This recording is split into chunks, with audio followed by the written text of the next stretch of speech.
жатқан жемістер жүзім жидек көбісін, жиын деріп көбісін. Үй деген иесі, жемістің бақытшысы. Көдегенім кәмпит шоқтай тапты.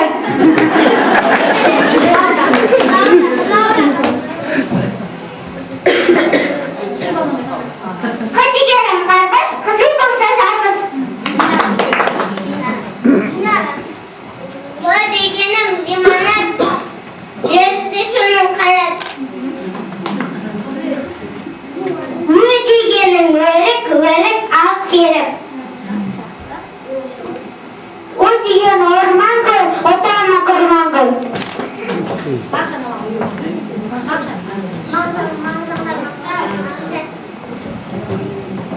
О дегенім пәні, пешке қақтап пісіріп, пәнді теп қуандық.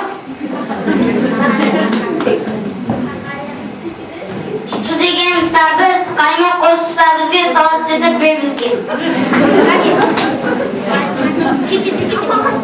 Тө дегенім таң қорай, тәтті роғы дәл бұндай.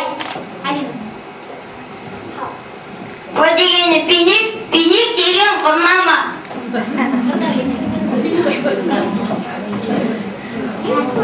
Дегенім ескимо тәтті бауылдақ.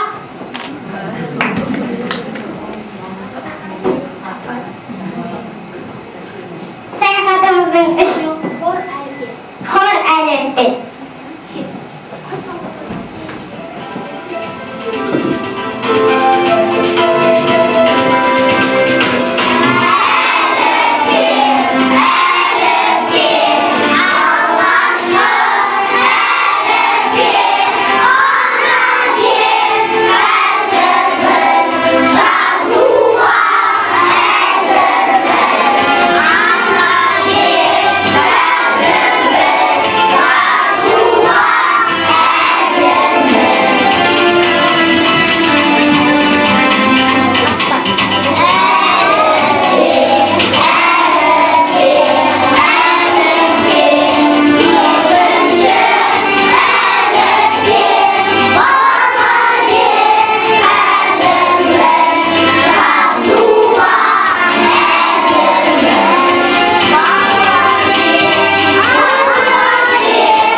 Келесі бөліміз ата-аналармен ойын.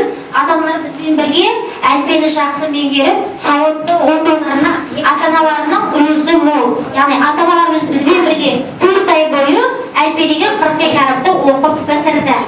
Енді сол оқушылармен бірге оқыған ата-аналарымызды ортаға шақырайық. Ата-аналарымыз келсе бізге ойын бар. Ата-аналарға кел, әлен оқиын, келе беріңіз.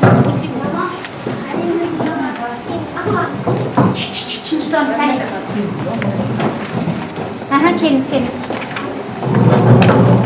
Мысалы межелесе 6 тұрма 6 баяныз, 2 сұрақты есігі айтамыз. Сұраққа жауап беріңіз. Сұрақ жауап ойын. Түсіңіз ғой, е?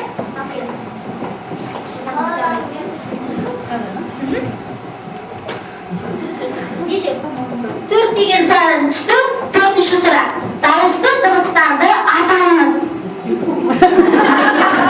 Айнұр мамасына көмектеседі. Айнұр мамамен қайда ғой? Мамасы.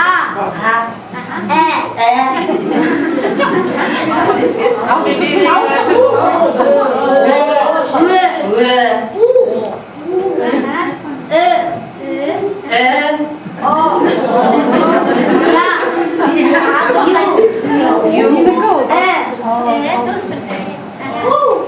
Қалып қойды басқа?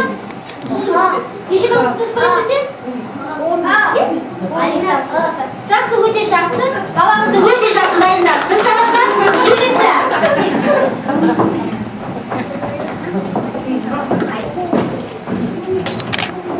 Бесінші сұрақ 18 ұпай.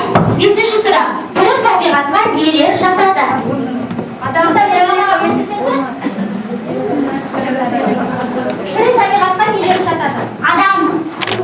Тағы да. Жануар. Өсімдік. Жануарлар, адам.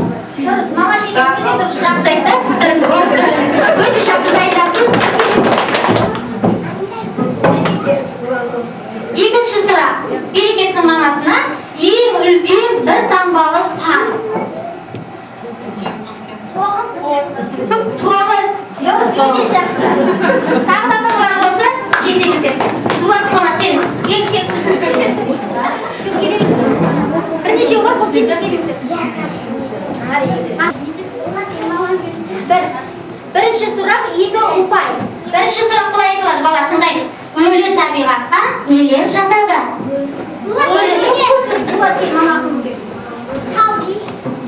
Ағаш, тас, тау, су, жер, аспан, көл, ай, жақсы, өте жақсы. Өте жақсы дайындапсыз, болды. Төртінші сұрақ болға? Үшінші сұрақ бұлай айтылады. Әленұр, тыңдап тұрамыз. Тәуелсіздігімізге неше жыл толды? Биылғы жылы тәуелсіздікке неше жыл толды? 20. Жақсы. Сүңгуір үйрек болыпты. Ол көлдегі екі аққуды көре алмапты.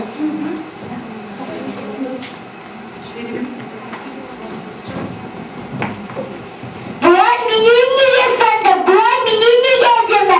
Жұрттар оларды жемейлі. Аққу неткен бағыпты қыз? Деп қызғаныпты. Аққуды көре алмаған сүңгуір үйрек бір күні түлкіні көреді.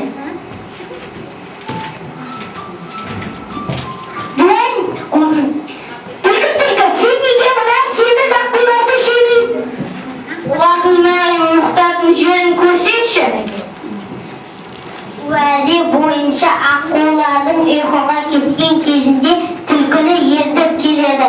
Мұны сезген құс аққу оянып келіп терең суға жүзе жөнеледі. Ісі сәтсіз болып қалған қарны ашқан түлкінің сүңгуір үйректің өзіне бас салады. Біреуге ор қатсаң өзің түсесің деген осы.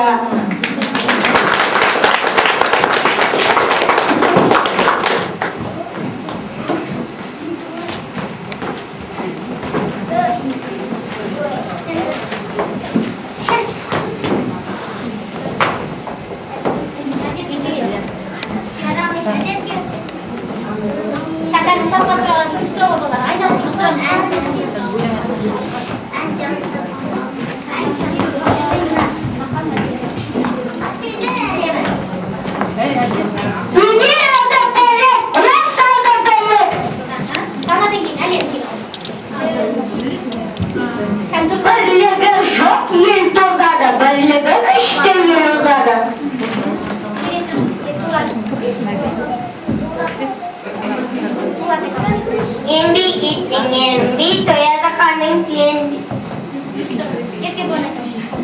Білікті күті жады, білімді мұңды жады.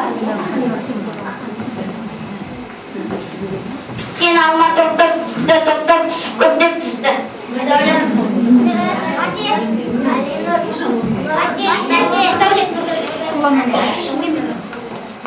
Шалшық, балшық, балшық, шалшық, балшықтан алшық.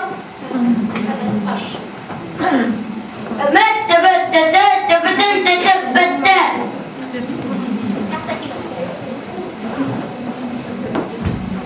Келесі тағы аталарымызбен ойын. Бұл ойын жаңа мақалдың бірінші бөлімін оқушылар оқиды, екінші бөлім ата-аналар жалғастырады. Бізге мына жерде 4 оқушы қажет. Мына жерде сен келсең 4 оқушы келе ғой. Келе ғой. Кім келсе?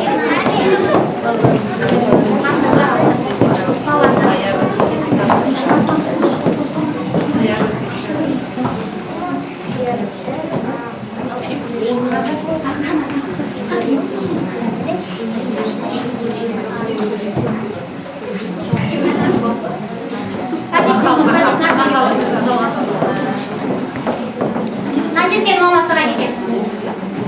Назерке. Оқып жүрген. Мақалдың бірінші бөлімі. Бірінші.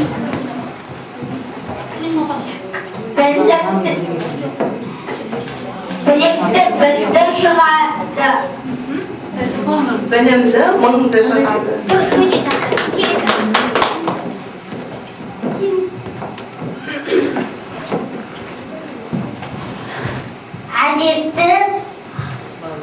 Әдепті ала. Әдепті бала. Арлы бала. Әдепсіз бала, сорлы бала. Оқуды білім бұла. Білім өмір шырақ.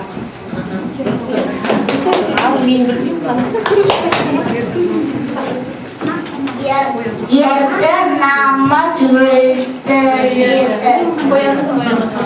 Қоянды қапыс өлтіреді.